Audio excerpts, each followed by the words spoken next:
The morning of July 29th, 1014, dawned over the narrow mountain passes of the Belisica Range in what is now the border region between Greece and Bulgaria. For Tsar Samuel of Bulgaria, it should have been a day of strategic advantage. His forces occupied the high ground, controlling the vital Kleidion Pass that separated Byzantine Macedonia from Bulgarian territory. His army numbered perhaps 15,000 to 20,000 men, well positioned behind fortifications that had been carefully prepared to block any Byzantine advance. But Samuel would soon discover that he faced not merely an army, but a military machine honed by decades of constant warfare under the command of history's most relentless Byzantine emperor.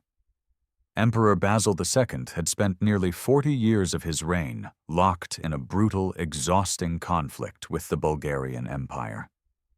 This was no ordinary medieval war of raids and ransoms, but an existential struggle between two powers competing for dominance over the Balkans. By 1014, Basil had transformed the Byzantine military into perhaps the most professional and experienced fighting force in the medieval world. His veterans had campaigned across Anatolia against Arab raiders, fought desperate battles in Syria, crushed rebellions by ambitious generals, and spent year after grueling year grinding through the mountains of Bulgaria in what must have seemed like an endless war of attrition. The Battle of Kleidion would prove to be the culmination of this long struggle. But the true story of how Basil's veterans annihilated the Bulgarian army is not simply a tale of one decisive battle.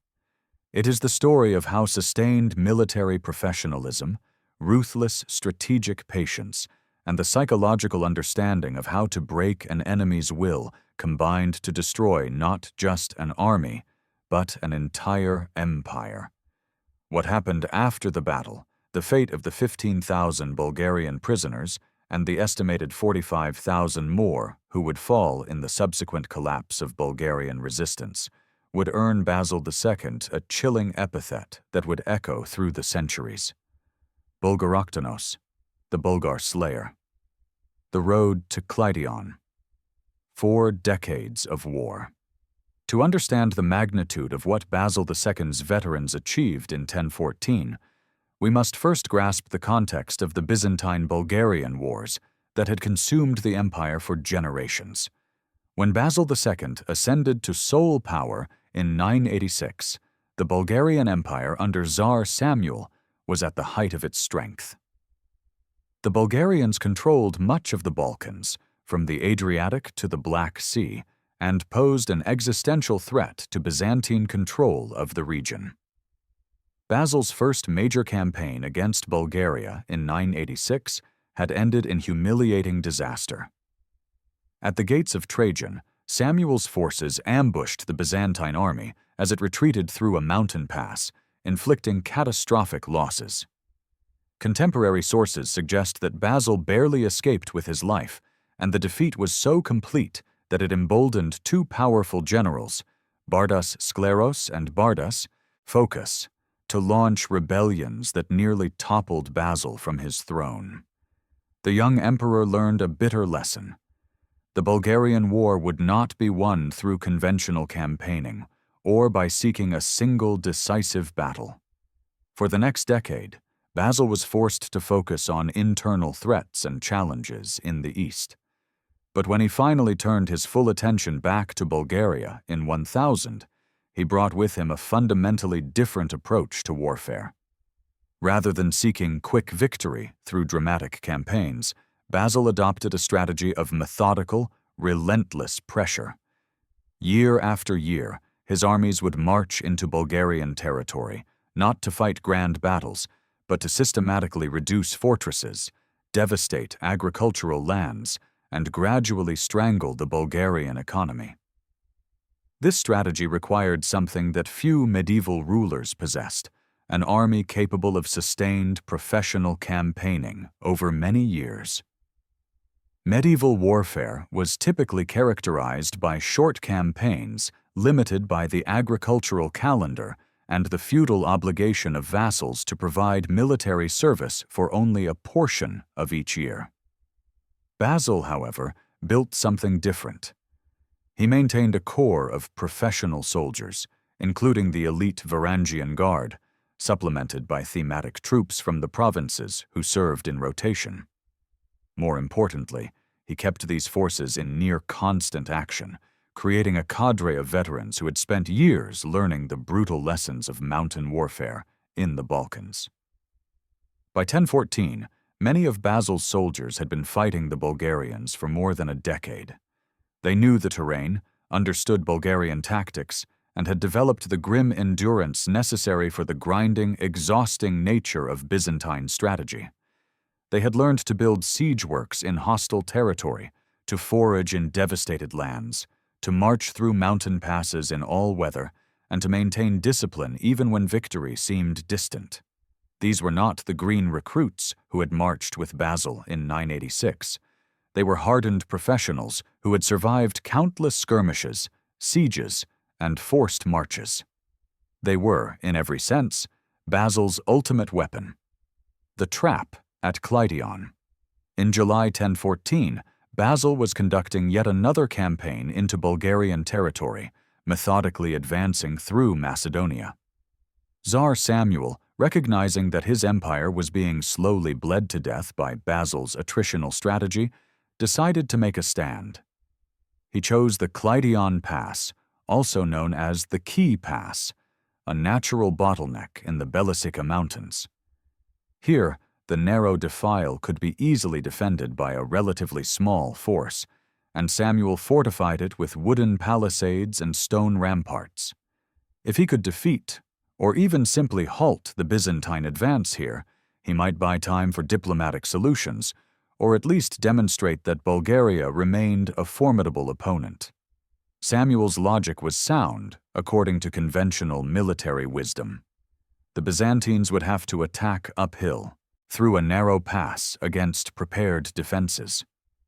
Even with superior numbers, they would be funneled into a killing ground where Bulgarian archers and spearmen could inflict devastating casualties. This was the kind of terrain that had allowed smaller forces to defeat larger armies throughout history, from Thermopylae to the gates of Trajan, where Samuel had crushed Basil years before. But Basil II was no longer the impetuous young emperor who had led his army into ambush in 986. He had learned patience, and more importantly, he had learned to use the professionalism and experience of his veterans to maximum effect. When his scouts reported that the pass was heavily defended and that a frontal assault would be costly, Basil did not order a reckless charge. Instead, he demonstrated the flexibility and tactical sophistication that his long campaigns had developed. Basil divided his forces. While he ordered a substantial portion of his army to make camp before the pass and begin what appeared to be preparations for a siege, he detached a picked force of veterans under the command of the general Nikephoros Xiphias. This force, likely numbering several thousand men, was given a daunting mission: to find a way around the Bulgarian position through the rugged mountain terrain and attack the enemy from the rear. For several days, Xiphias's men pushed through the mountains. These were not the broad valleys and gentle hills of Thrace, but the brutal, unforgiving terrain of the Belasica Range, where steep slopes, dense forests, and rocky outcrops made movement exhausting and treacherous. The troops had to move quietly enough to avoid detection, yet quickly enough to arrive in time to coordinate with Basil's frontal assault. They had to carry their own supplies through terrain where pack animals could barely pass. They had to maintain unit cohesion and fighting readiness while navigating mountains in summer heat. This is where the quality of Basil's veterans became decisive. Lesser troops, the feudal levies or conscripted peasants that made up much of medieval armies, would have struggled to execute such a maneuver. The physical demands alone would have broken less conditioned men. The need for discipline and unit cohesion while out of sight of their commander would have been beyond the capability of green soldiers. But Basil's veterans had spent years conducting exactly these kinds of operations in the mountains of Bulgaria and Anatolia. They knew how to march hard, how to maintain silence, how to navigate by terrain features, and most importantly, how to arrive at the objective ready to fight rather than exhausted and disorganized. Meanwhile, at the pass itself, Basil kept up pressure on the Bulgarian defenses. Small probing attacks, archery exchanges, and visible preparations for assault kept Samuel's attention fixed on the front. The Bulgarian Tsar, confident in his position, may well have congratulated himself on forcing the Byzantines into a costly siege or frontal assault. He had no way of knowing that several thousand of Basil's best soldiers were at that moment working their way through the mountains to his rear. The collapse.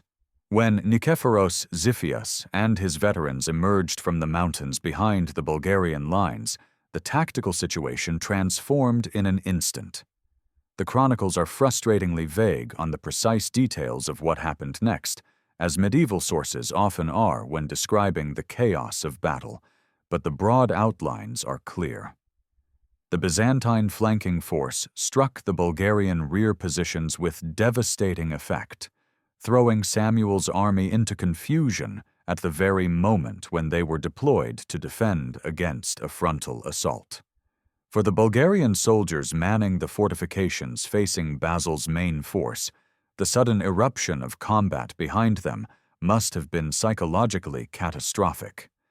They had felt secure in their prepared positions, confident that the narrow pass would protect them from Byzantine superiority in numbers and equipment.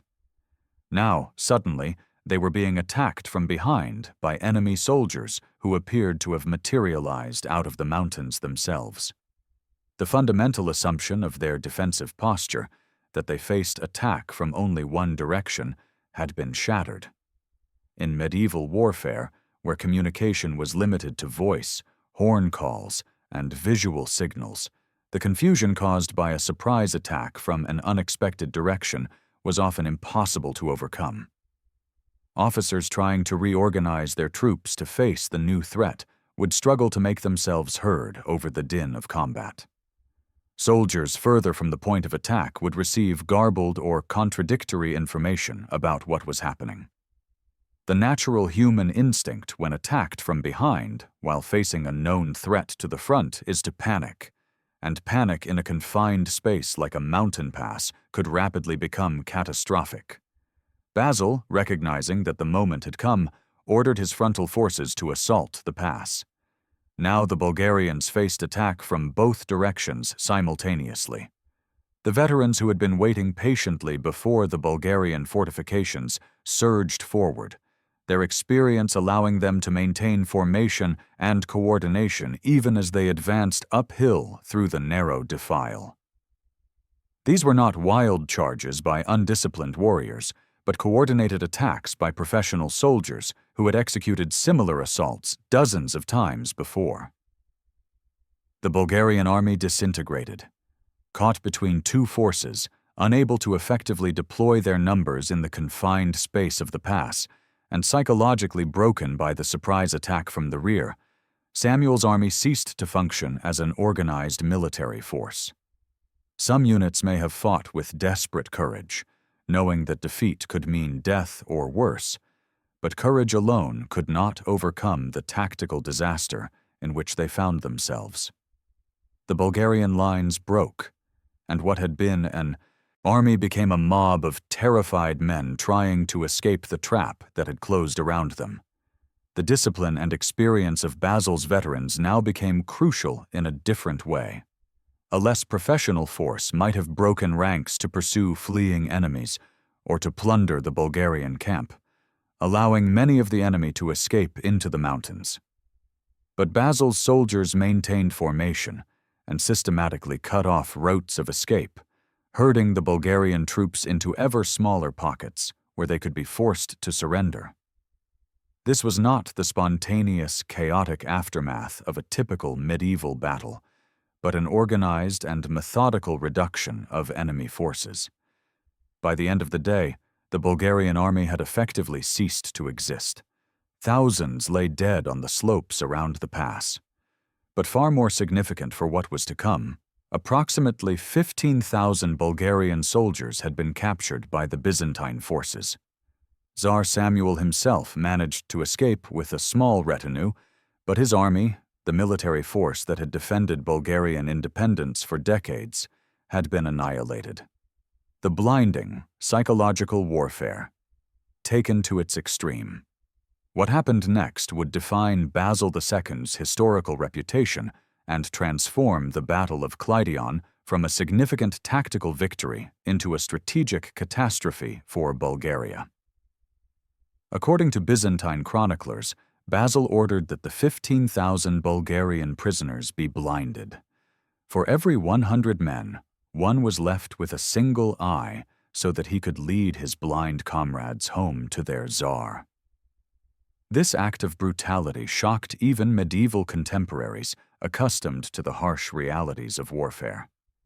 The mass blinding was not a spontaneous act of rage or revenge, but a calculated act of psychological warfare designed to break the will of the Bulgarian people to resist. Basil understood that killing the prisoners would simply eliminate 15,000 enemy soldiers, but blinding them and sending them home would create 15,000 living symbols of Byzantine power and Bulgarian defeat, 15,000 men who would never fight again, but who would remain a burden on their families and communities for the rest of their lives. The practical effects were devastating.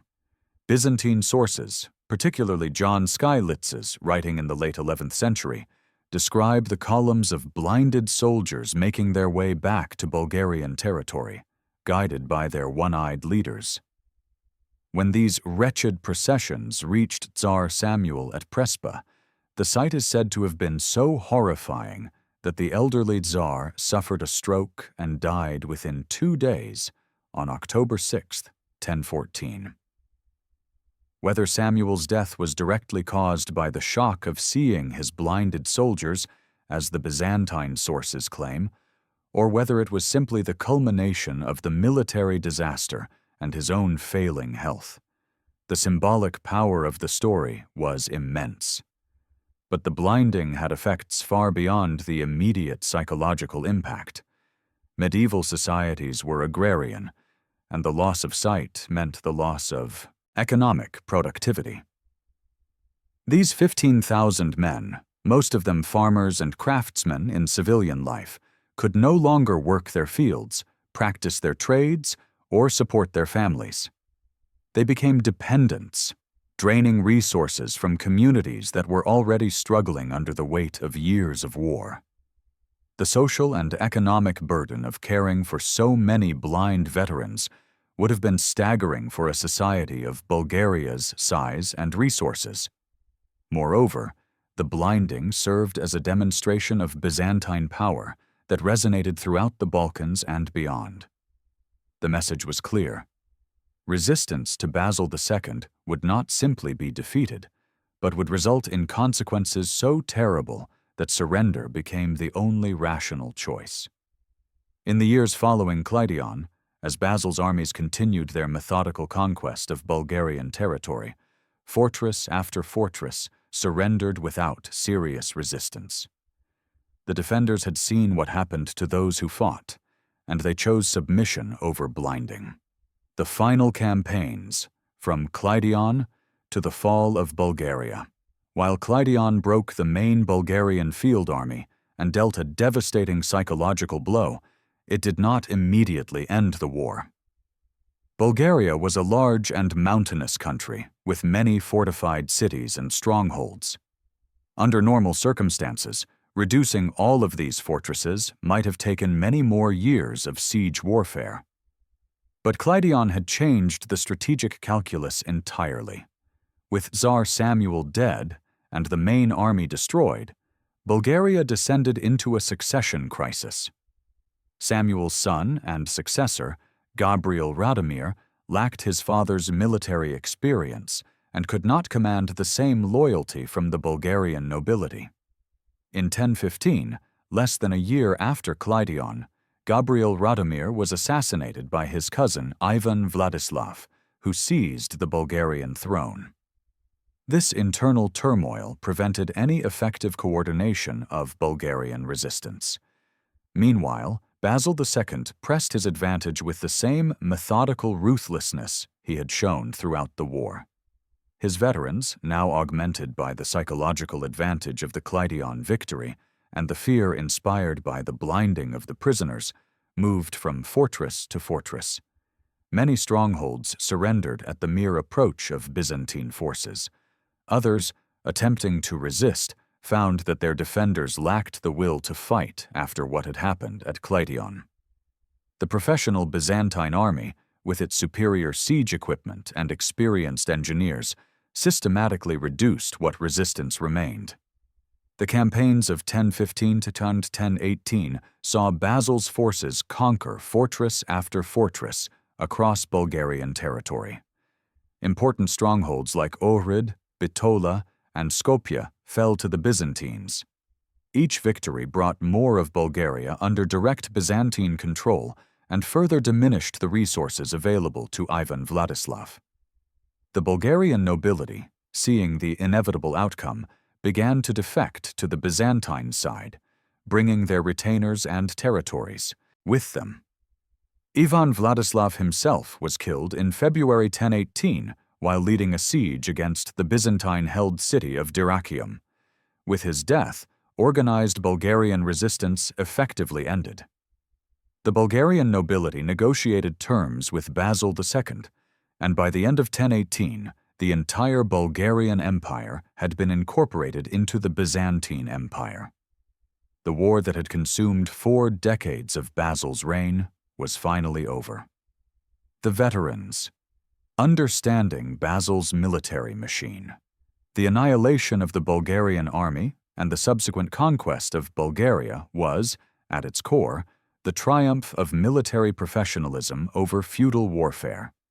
To fully appreciate what Basil II's veterans achieved, we must understand how they differed from typical medieval armies and why this difference proved decisive. Medieval warfare was typically characterized by short campaigns conducted during the summer months when agricultural demands were lowest. Armies were often composed of feudal levies, vassals who owed military service to their lord for a limited period, supplemented by retinues of professional warriors maintained by wealthy nobles. These forces could be formidable in set-piece battles, but they were ill-suited for long campaigns or complex operations requiring sustained discipline and coordination. Basil II's military, by contrast, was based on a different model that drew on older Roman traditions of professional military service. At the core of his army were the themata, military districts that provided soldiers in exchange for land grants. These thematic troops were not quite professional soldiers in the modern sense, but they were far more experienced and reliable than feudal levies. They served regular tours of duty, received training, and could be maintained in the field for extended periods. Even more important were the truly professional elements of Basil's army. The tagmata were elite regiments stationed in Constantinople and other major centers, composed of soldiers who served full-time and were paid directly from imperial revenues. The Varangian Guard, formed from Norse warriors who had traveled the river routes from Scandinavia to Constantinople, were renowned for their skill in battle and absolute loyalty to the emperor. These professional soldiers formed the backbone of Basil's campaigns and provided the leadership and experience that allowed the larger army to function effectively. What made these veterans so effective was not just their individual skill, but their collective experience. By 1014, many of Basil's officers and soldiers had been campaigning in the Balkans for 10 or even 15 years.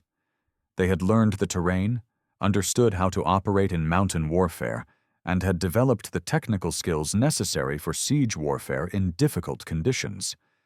They knew how to construct proper camps in hostile territory, how to maintain supply lines through difficult terrain, how to coordinate attacks between separated forces, and how to Maintain discipline during long, grueling campaigns with few obvious victories. This experience manifested in countless ways during the Clydion campaign.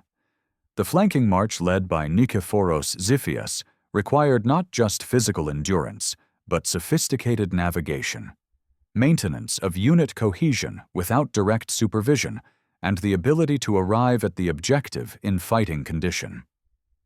The ability to maintain siege pressure on the Bulgarian front while the flanking force maneuvered required discipline and patience from troops who might otherwise have demanded immediate action.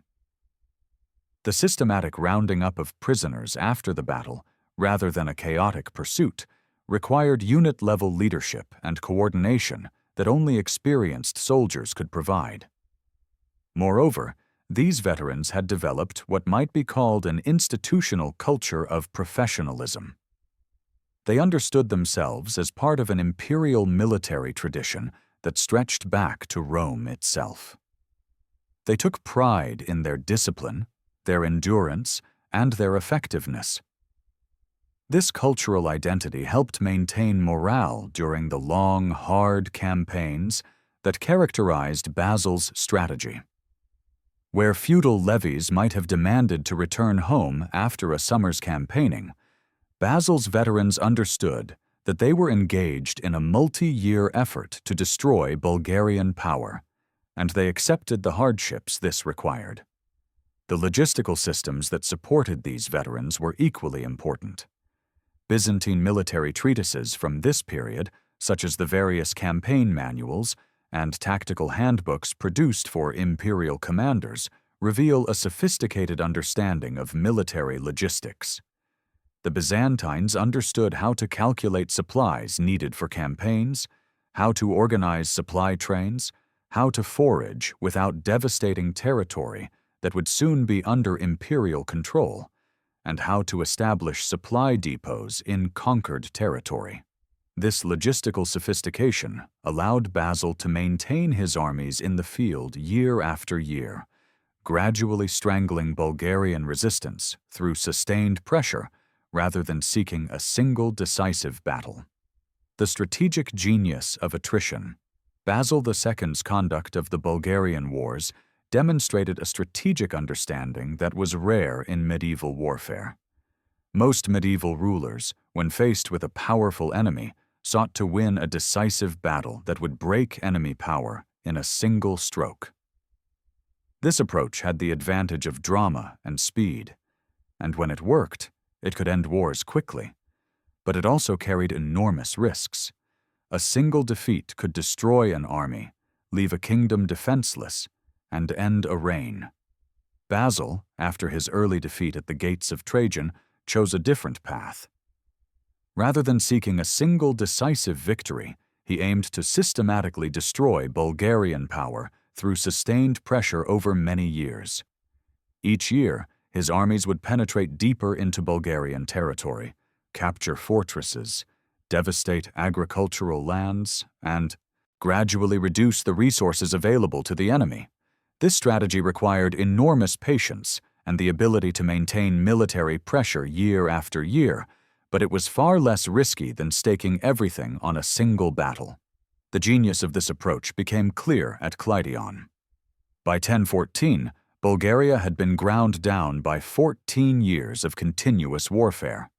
The economy was devastated, the population exhausted, and the military stretched thin, trying to defend against Byzantine incursions from multiple directions. When Samuel concentrated his remaining field army at Clydion, he was making a desperate gamble to stop the Byzantine advance. If he had succeeded in defeating Basil's attack, it might have bought Bulgaria time to recover. But by forcing this confrontation, Basil's attritional strategy had created the conditions for a decisive battle on his terms. Once the Bulgarian field army was destroyed at Clydion, there was no strategic reserve, no second army that could be raised to continue the fight. The years of attrition had left Bulgaria with no margin for error, and the psychological blow of the mass blinding ensured that resistance would crumble rapidly. In this sense, The 60,000 figure often associated with Basil's destruction of Bulgarian military power represents not just those who died or were blinded at Cleidion, but the total collapse of Bulgarian military capacity that followed the battle. This figure, while not precisely documented in the sources, likely encompasses the immediate casualties at Cleidion, the 15,000 blinded prisoners who would never fight again, and the tens of thousands more who died in the subsequent campaigns as Bulgarian resistance collapsed. It represents the systematic dismantling of an entire military system that had defended Bulgarian independence for generations. Legacy and impact. The destruction of the Bulgarian army and the subsequent conquest of Bulgaria represented the high point of Basil II's reign and one of the Byzantine Empire's greatest military achievements. The incorporation of Bulgaria brought vast territories back under Byzantine control and eliminated a threat that had plagued the empire for centuries. For the next 2 centuries, until the rise of the Second Bulgarian Empire in the late 12th century, the Balkans would remain largely under Byzantine control. But the cost of this achievement was enormous. The mass blinding of prisoners at Cleidion, whether it involved exactly 15,000 men or some other number, was an act of brutality that shocked contemporaries and has disturbed historians ever since. It raises profound questions about the morality of military necessity and the limits of acceptable conduct in warfare. Basil's defenders might argue that the blinding was a calculated act that actually saved lives by preventing further resistance and ending the war more quickly. Critics would counter that no military objective justifies such calculated cruelty. What is clear is that the blinding was effective in achieving its immediate objective. It broke the will of the Bulgarian people to resist and facilitated the rapid conquest of the remaining Bulgarian territories. It demonstrated that Basil II, despite his generally methodical and patient approach to strategy, was capable of ruthless brutality when he judged it necessary. The epithet Bulgaroktonos, the Bulgar slayer, was earned not just through the long years of campaigning, but through the terrible demonstration of imperial power at Cleidion and its aftermath. For the veterans who had served Basil II through the long years of the Bulgarian wars, Cleidion represented vindication. They had endured years of hard campaigning, countless forced marches through mountain passes, dozens of sieges, and the grinding attrition of a war that must have seemed endless. Now, finally, they had achieved complete victory. The Bulgarian Empire, which had seemed so formidable when many of them had first marched against it, had been utterly destroyed. Their professionalism, their endurance, and their discipline had overcome an enemy that had defeated Byzantine armies for generations. The military system that Basil II had developed, built around professional soldiers capable of sustained campaigning and sophisticated operations, would serve as a model for Byzantine military organization for the remainder of the empire's history. The strategic principle of methodical attrition, rather than seeking decisive battles, would influence Byzantine military thinking for centuries. And the terrible lesson of Cleidion, that resistance to Byzantine power would be met with overwhelming and ruthless force, would echo through the Balkans for generations. Conclusion: the annihilation of the Bulgarian army at Cleidion and in the subsequent campaigns that crushed Bulgarian resistance was the product of many factors coming together.